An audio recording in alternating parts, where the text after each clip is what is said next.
B-52 will do a flyby. Yes. Yeah. And it says we're live. Yeah, lies.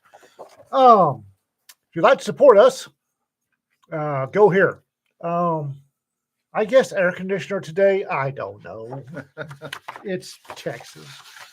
If you like coffee, these guys support us, so we'd appreciate if you'd support them. King Harvest Coffee. Let them know you heard about it here. Maybe listen to some more coffee. The other Jim has a t-shirt store. tinyurl.com among the leaves tees. He has smart ass t-shirts. Y'all probably like them. That's it. And what you wrote on the card. Oh, Hooves, Sabers, and Tracks, our second anthology with guest editor Jay Young, opens Friday. Send in the cavalry stories, guys. Pimlaw 3 goes live next Friday. 3. Bloody hell.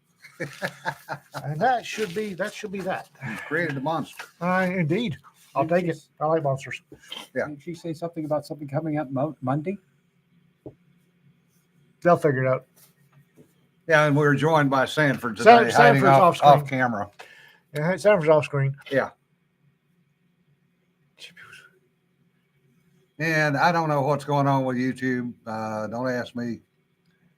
Don't get me lying. Yeah. Anyway, we were discussing the B-52 before we went on air. The Air Force is extending once again the life of the B-52. It will not die. They're now calling it the J model and intend to fly it until 2060. So it'll be 105 years old. So That's 3 generations of pilots right there. 4. 4 generations of pilots. So It just won't die. And you know, in 2060, it'll be the B-52R model. Yeah. And they'll just keep going. But the funny thing is, the article states their intent is to have 100 B-21s and 76 B-52s. So the B-52 will have outlasted the B-1, the B-2, damn near everything else. Well, everything else in the B-21 will be in the boneyard by 2060. Yeah. And the last one that goes there, they'll send a DC-3 to pick them up. Right after it does the commissioning flyby of the first Enterprise. Yeah. The actual airframes might only be 95 to 100 years old. Yeah, that's true. I don't understand. Well, okay, B-52 is a good airframe. It's a nice piece of kit. So is the A-10. Yeah. The Air Force loves them some B-52s and hates the A-10. Because the A-10 is not pretty. The A-10 doesn't give you any glory as a fighter pilot. Yeah. Neither does the B-52. Yes, but B-52 has authority.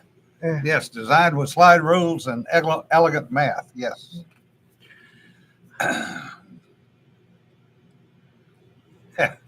B-52B replacements, most of them. Let's see. I'm going to break the 72-hour rule. Yeah. Just minorly. Y'all probably know there was well, you might not. There was a bit of a dust-up in Joel Osteen's favorite megachurch down in Houston. Somebody did not learn from past history, decided to shoot up a Texas church, and got whacked in the process. That one's going to be bad, guys. That one's going to be bad. One parishioner was minorly injured. There's a whole bunch of stuff about the shooter, some of which is true, some of which is supposition being touted as true. Let's pump the brakes on this for a while, because I'm hearing a whole bunch of stuff, and then when I check, the stuff I'm hearing was initial guesswork, was disproved, but people are still promulgating it. Let's pump the brakes on this, okay? Um, Yeah. and let's feel for the shooter's child, because the shooter's child took one to the grape, and probably one of the good guys got the kid, got a 7-year-old. Yeah. And that's gonna be bad. That's gonna be bad. Again, Rick T makes a point. Is it confirmed she's from El Salvador? Nobody, just pump the brakes. Let's worry about this in a couple of days. Yeah. Alan says, someone made a meme of the operational B-52 flying a salute to the Enterprise, NCC 1701, as it decommissions. Yes, right? There. Okay.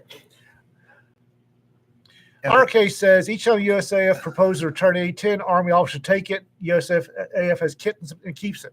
There's an issue that I don't know why. The Army Air Force signed an agreement, 1948, Key West Accords. the Key West Accords, and I don't understand why. I really don't, but they have. And apparently, the Army's not allowed to use fixed-wing aircraft due to this agreement. Combat aircraft. Fixed-wing combat aircraft. I forget that it's the Army. I forget there's non-combat stuff. Yeah. I don't know why the Army Chief of Staff doesn't walk down the hall, depending on the hall, to the Air Force Chief of Staff, go, yeah, and tear it up. Because every time I'm here to tell you, as a grunt, I love the A-10. I really do. Well, from an aviator's perspective, the difference is the A-10 is a true CAS airplane. Mhm. Close air support airplane. Dedicated close air support. That's all it does. The Air Force does not understand how to fly close air support. They don't like doing it, They don't like doing it. They'll do it from 17 to 20,000 feet, which is not close. which is not close. And even with LGBs, laser guided bombs, you still have an error probability there. Whereas the A-10, 3 Army crunchies. the A-10 gets down in the mud with the Army and the Marines, although the Marines has their own set of close air support. And it's the continual battle of who is on station and who is able to fly close air support. The Navy and the Marine Corps know how to fly close air support.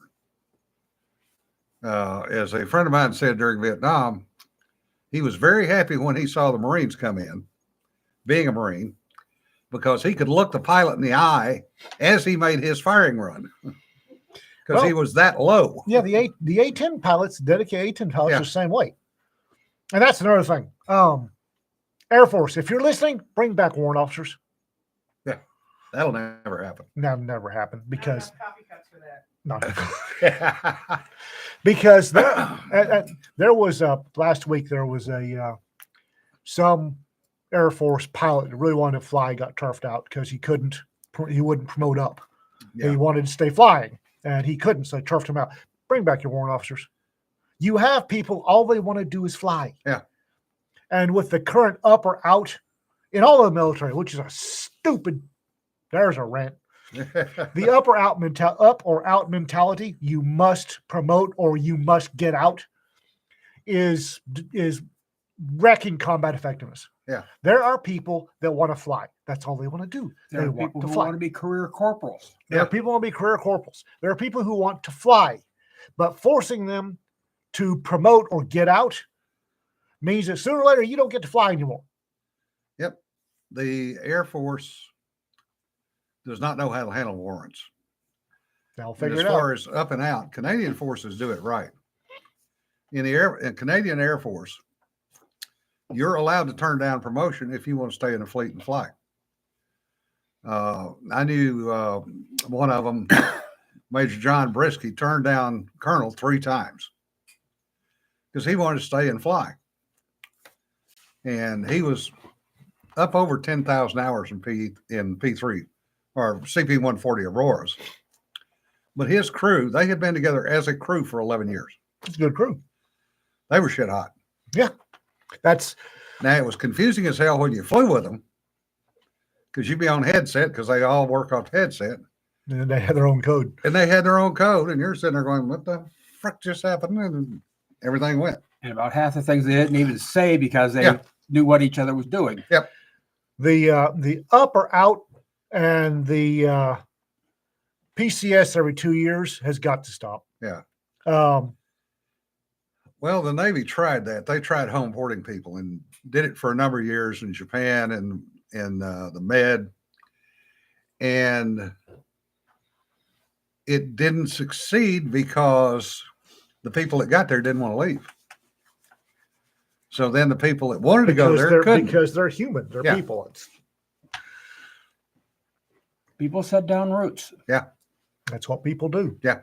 That's why you should be able to be assigned to a fort or a combat or whatever the Air Force and Navy's version of a fort is. You should be able to be assigned to Fort Hood and stay there for the majority of your career so that your kids can have some stability. Yeah.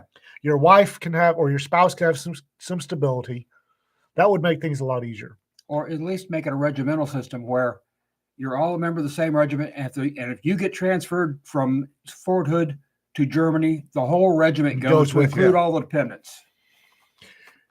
Yeah. Now, the Marine Corps did screw up one set of transfers.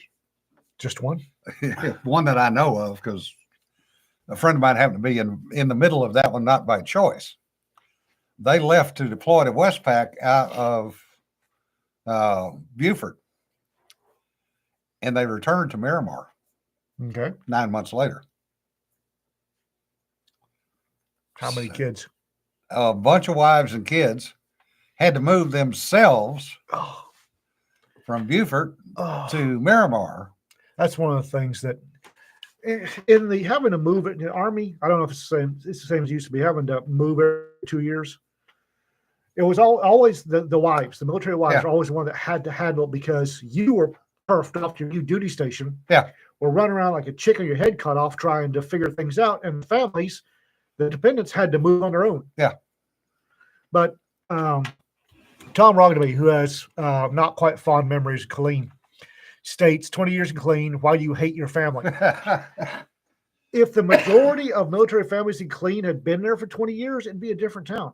Yeah. We see the same thing here in Shepherd, in Wichita Falls. Shepherd Air Force Base is a big military center in Wichita, because a significant part of the population is transient. Everybody, A, it's a training base, and B, Air Force is on the same 2-year idiot swap as the rest of the military. That transient population in Wichita does not lead to stability. Yeah. Same thing in Killeen. A strong majority of the population is transient. They don't care. If you're transient, you don't care about the area. Yeah. If you're going to be there for a 20-year career, you care about the area. Things will change. Yeah, well, it's the same thing in the Navy. You know, Norfolk has a bad rep for obvious reasons. San Diego, yeah, pretty much the same. I'm kind of impressed. Your claws didn't come out and your ruff didn't stand up when you said Norfolk. No comment.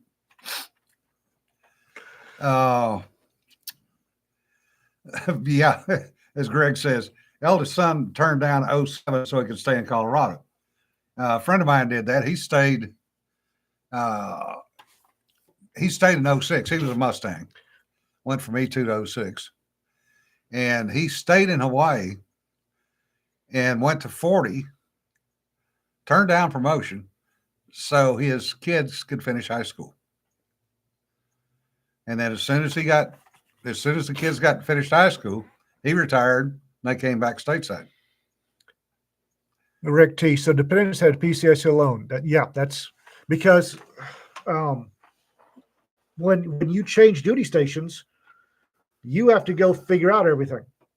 Your new commanding officer, your new HQ has things that they need you to do. So not always, but most of the sergeants, when I was in, most of the sergeants were PCSing. They went ahead, and then their wives and their kids had to make the move alone. Yeah. Yeah, Tom, we take your point about Louisville. Well, Tom, you're a different breed of bear. Yes, AJ, I figured you would pick up on the official name.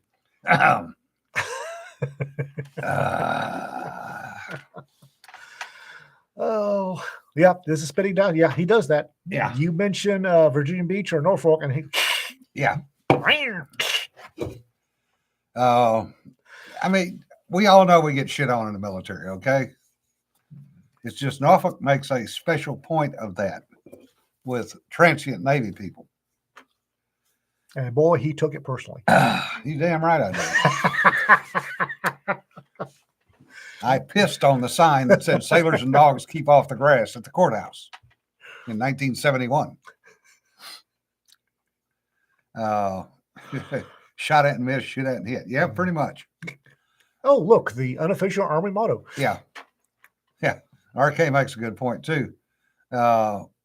Aspirations. How senior do you want to get? Captain or lieutenant in the Navy is probably the ideal rank because you still get to fly, you still get to have all the fun, and you usually don't get stuck on staff duty. If you're not in the regular Army, if you're not, by regular Army, I mean the majority Army is not combat arms or special operations. If you're not in major's the best. If you're in non-combat arms, if you're in military intelligence like RK was, captain's the best. If you're in the smaller, quicker units, major's best because nobody watches. Majors are basically the E4s of the officer world. Yeah. In those divisions, they're basically E4s of the officer world. It's fun. Yeah. Yeah. Brigadier generals are the second lieutenants of the general officer company. Yeah. Well, there must be a special base where they have majors because my time in the service, I saw lots of second lieutenants, first lieutenants, captains. I saw lots of light colonels. I saw lots of colonels. I saw lots of generals. Majors, I saw a few. Remember the part I said about majors being the E4s of the officer? Yeah. Yeah. I mean, when I say that, I'm talking about on the TO&E. There just weren't any majors in the units.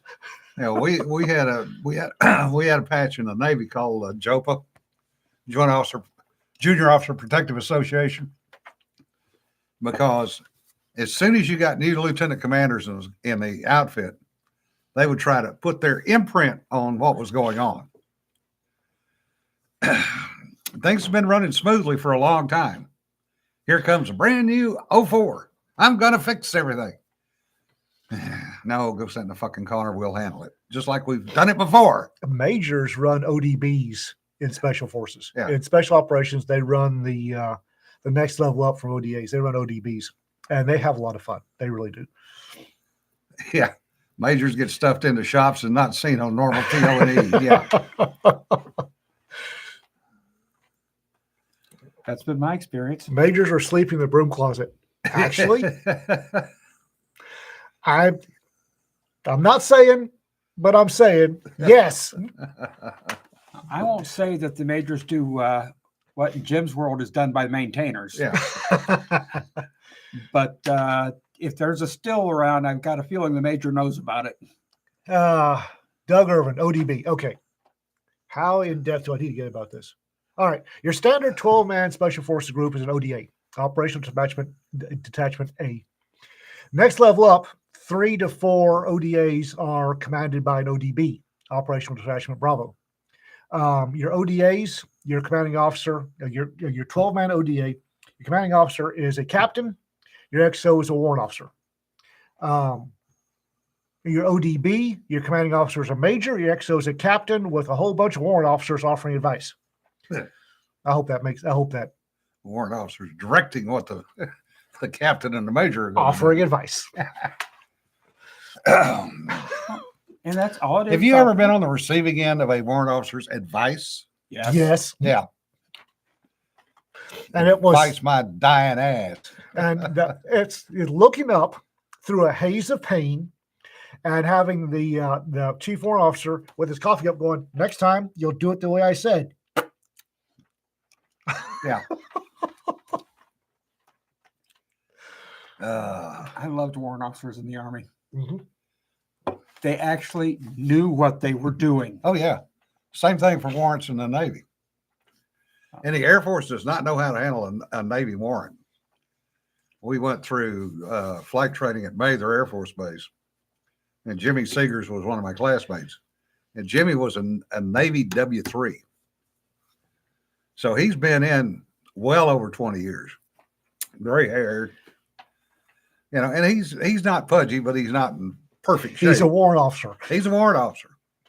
Has And well- yes, had that cup of coffee. welded to his fingers. Yep. Yep. And the Air Force literally did not know what to do with him. Oh, I know. Because the Air Force, if you're a pilot or an NFO or a RIO, whatever you want to call it, in the Air Force, they never manage people until they make major. So they have no idea how to deal with people. Whereas in the Navy, when you make ensign, you have a job managing people. So you don't get to just fly. You have a division, or you have secondary job in admin or ops or something like that. So you're trying to do a job, learn a job, and get qualified and do your flying all at the same time. So it tends to breed a different set of perspectives in dealing with people. Our case says I always considered warrant officer 3 and up to be adult supervision, unless we had our first sergeant, sergeant major, and then they were the adults. Warrant officer are always that unmarried uncle that got you in trouble. They're always the fun uncle that warrant officers, love warrant officers, don't trust them. Except, to if they have a job, trust them to do the job. Other than that, don't trust them. I Do love not trust them. Differ's comment. I only knew about warrants because my grandfather was chief petty officer. I called him to ask him what to do with them. Just trust And them. never forget, the inside of the coffee cup is every bit as black as his soul. Yes. Yep. Yeah. And Special Forces is flooded with warrant officers. Like I say, every ODA has one. And Special Forces, they first you go through, you become a sergeant first class, E7 or E8, and then you go to warrant officer school and get your warrant. So you've got somebody with 20 years. major NCO experience is now a warrant officer. And they're fun. Other favorites, medical warrants. Yeah. God, I love medical warrants. Oh, And by the time they become a wobbly one, they've had so much time telling lieutenants what to do because otherwise the lieutenants will screw it up. Sir Brass, that's a change. He says USAF officers don't just fly; they have shop jobs. That's a change because it was not that way back in the 80s. And I know my cousins, who were both bull colonels in the Air Force, told me they never managed people until they got to be a major. Silver Tiger, Canadian Force Warrant. There's a big difference between United States military warrants and warrants everywhere else. Yeah. Big difference. You can actually go into the U.S. Army as a warrant. Yeah. It's a specialist job. You're basically specialized in one thing, and we can't kick you up and out. So you can go in as a warrant officer. Pilots go in as warrants all the time. Medical personnel go in as warrants all the time. Now I may be wrong about this, and if I am, please correct me. In the rest of the world, a warrant officer is just a senior NCO. Yeah. Yep. And then the Marines have gunners, which are their version of warrant.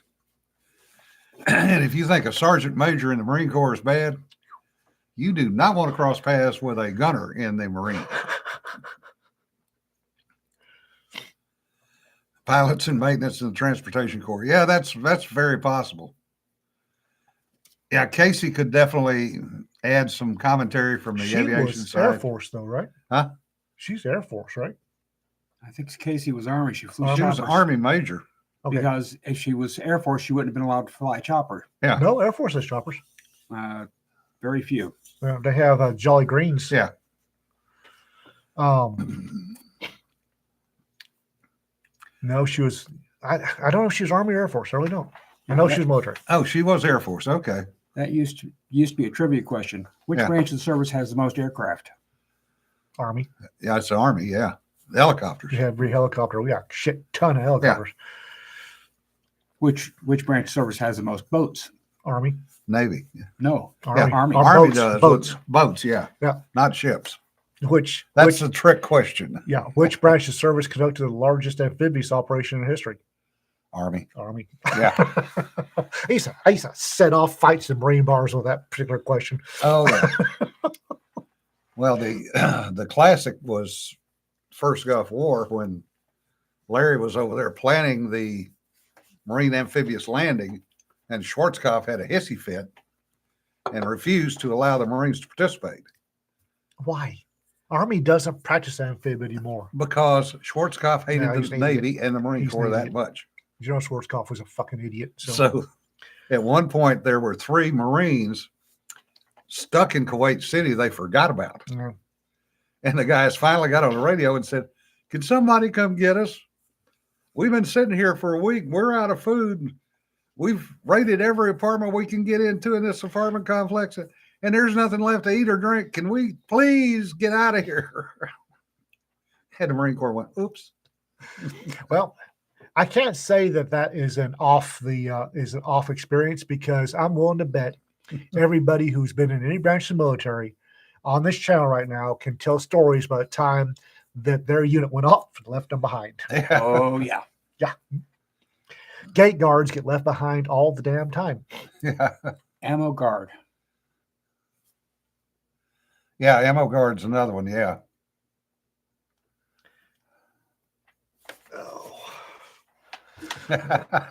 Lincoln Red says, "I was underage getting snockered with some visiting UK Canadian warrants during a post-field problem. Got me an education." Oh, Oh, yeah. yes. Oh yeah. No, the difference between U.S. warrants and is fairly spectacular. I said, to the best of my knowledge, I could be wrong. The rest of the world, warrants are just warrants are senior non-commissioned officers. Yeah. You're in British Army, your sergeant majors will be warrant officers. In the U.S. military, they're specialists, medical, pilots, Supply even. it's some supply, a lot in division maintenance. Yeah. The guy running the shop when I was a small arms specialist, which is basically a gunsmith in the Army. It was in the 80s anyway. When I was a small arms specialist, the guy running the shop was a warrant 4. Holy Jesus. Woo, I learned from that man. Warrant One's calibration field would be calibration field. You had companies, Yeah. each of which had a bunch of teams. A team is like a 5-man operation, and they would have a separate headquarters for the little team, out in some other city. You'd have a warrant in charge of that 3 teams. Yeah. Except for the fact he wasn't technically the commanding officer. Yeah. But he did all the functions. Yeah. He never stopped a warrant, trust me. In the U.S. military, warrants are very, very plentiful in the maintenance. And I include what you were talking about in maintenance, in aviation, in military intelligence, and special forces. Yeah. Mil-Intel is hip deep in warrant officers. Love them to death. I know several. We both know several intel and counter intel warrants. Good people. Medical PAs, Yeah. physician assistants, and nurse practitioners are generally warrants. And if you have to go to the medic and you get the warrant, you're in good hands. You Yeah. might not believe it, but you're in good hands. Much better You off will than be with the called doctor. all kinds of things, including malingerer. What the hell's wrong with you, boy? Sir Brass, the Marines really do practice amphib assault. They do it with LCACs, and they also do it with their own combat vehicles. They do that both at Little Creek, Virginia for the East Coast, and they do it at Pendleton for the West Coast. And they do that about once a quarter. So I've always been annoyed by the fact that warrant officers, they get numbers instead of fancy names like everybody else does. Yeah. I think warrant officers have fancy names. But currently, warrant officer goes up to warrant officer 5. And there's actually a provision that Congress can make warrant officer 6s. Yeah. But I think they're terrified if they do that. Well, they'll it's like they'll making a destroy- 5-star. Yeah, they'll destroy the universe. Nick brings up a good point. Several of our allies have warrant ones in their sergeant major Yeah. billets, France being one of them. Well, the warrant 6, that would be a bad thing for Congress because a warrant 6 would dismiss Congress and start running to the proper. Warrant 6 would show up in Florida Congress's coffee cup, spit his chaw on the floor, and start chewing ass. Yeah, Rick, you never saw them on subs, even as writers, because those guys and girls were all sitting back at Suitland, Maryland, because they had done their time on a boat and they were now sending the kids out. And those folks knew exactly what they were doing. And they knew exactly who to send where. Trust me. If Congress is smart, they would make warrant officer 6s a brigade level, one warrant officer 6 at the brigade level for warrant officer heavy brigades. Eric says, hey, we chair forces do amphibious assaults, pool noodles, and squirt guns. No comment. What fancy names are you considering? Warrant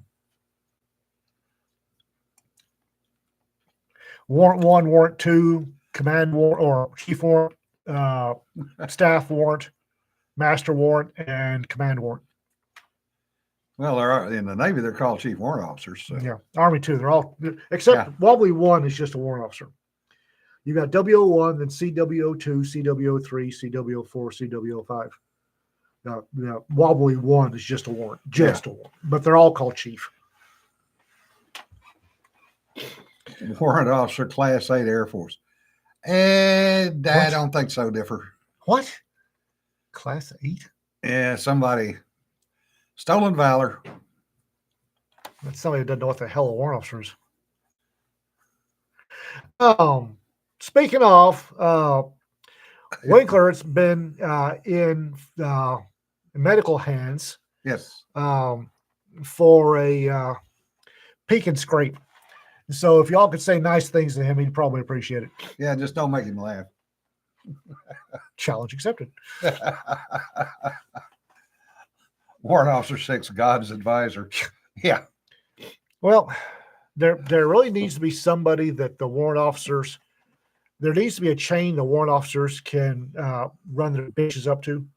There needs to be one person at the top that could go to they could walk into the brigade commander's office and go, hey, we got issues. Like a W5 doesn't already do that. There are too many W5s you need to have one single solitary. Yeah. See, Pick one, make him a wobbly 6 so he can walk in with his coffee cup and go, hey, George. Yeah. You got issues. As we said about Rick over, not God, but qualified to stand and watch. Yeah, as long as he had his color of M&Ms.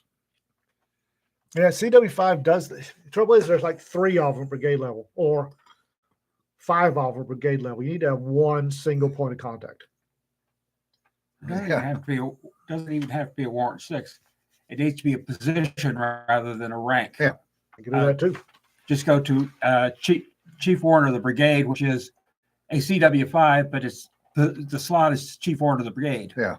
Yeah. So you could single point of contact because Effectively sergeant major of the Army or Yeah. the Marine Corps. there's a brigade command sergeant major, and he is, if you're an NCO in that brigade, he's your single point of contact with command. Do the same thing with the W5s and that what you're talking about. Yeah. That would solve the problem. That would work too. Oh, yeah, Rick.